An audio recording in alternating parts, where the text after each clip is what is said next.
We are back with a recap of the Blue Jackets losing at home against the Montreal Canadiens. Final score 1-3. Before the game, it was revealed that Korpisalo would be back in net and that Roslovic had recovered from his illness.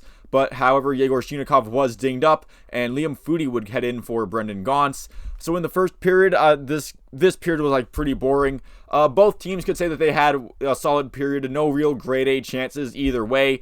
Advanced stats seem to point to the Blue Jackets having technically favor of the ice, but again, pretty boring both ways. So even if the advanced stats leaned toward the Blue Jackets, I don't think it really mattered all that much in the grand scheme of things. And both goaltenders in this period were fine when they were tested. They weren't tested all that much.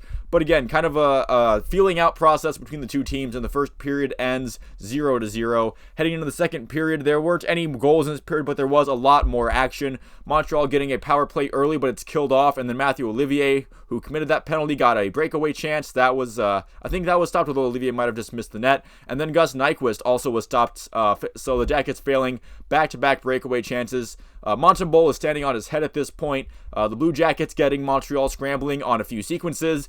The Canadiens doing a really good job of protecting their net, tying up sticks, deflecting shots that could have gone in. I know Kent Johnson on a power play had pretty much an open net, but I think it was Joel Armia getting a nice stick in there and making sure that that shot went high and above the net. So the Canadiens doing a good job whenever the Jackets did get them scrambling, and Montembeault did a good job, with the shots that he was facing. The period does end with Montreal buzzing, but the buzzer sounds and the Jackets kind of get out of that one. Corpy able to keep it out of the net there. Second period also ending 0-0, but the game with a lot more energy at this point than it had after the first period. And then the third period happened. Matthieu Olivier scores early on a terrible turnover by Matheson. If Matthieu Olivier is going to find a scoring touch or some kind of sniping ability, then that would be really nice, and I think that would really help the fourth line if Matthieu Olivier can be a little more than just a physical, punchy guy. I actually think Matthieu Olivier has had a really good season so far. He's played his role well, and again, he's also,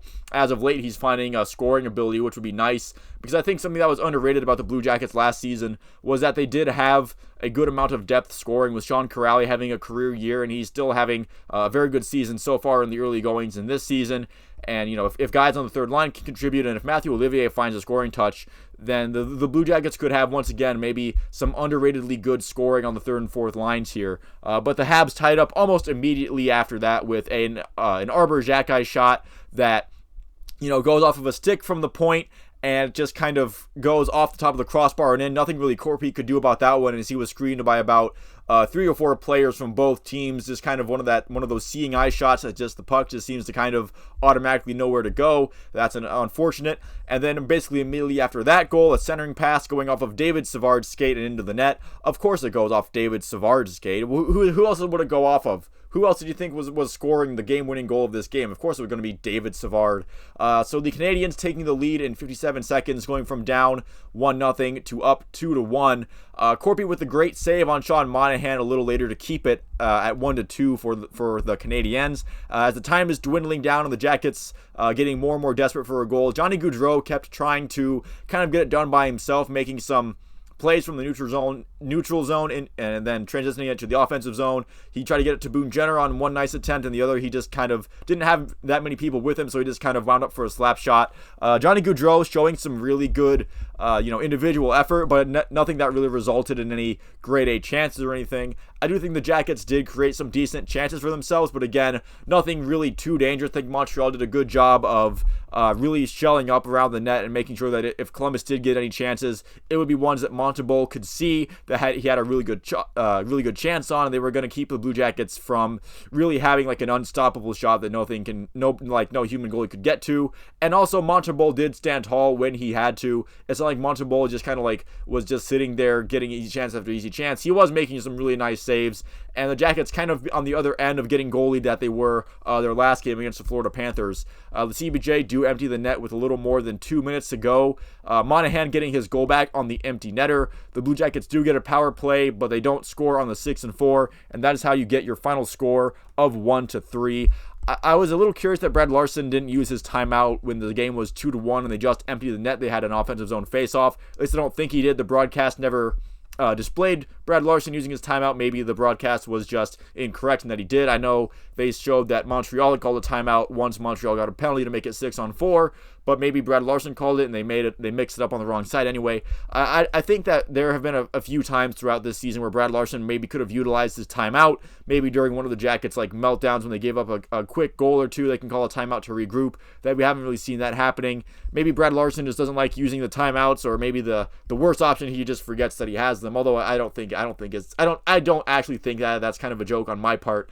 But I do think it is a little curious that Brad Larson never really seems to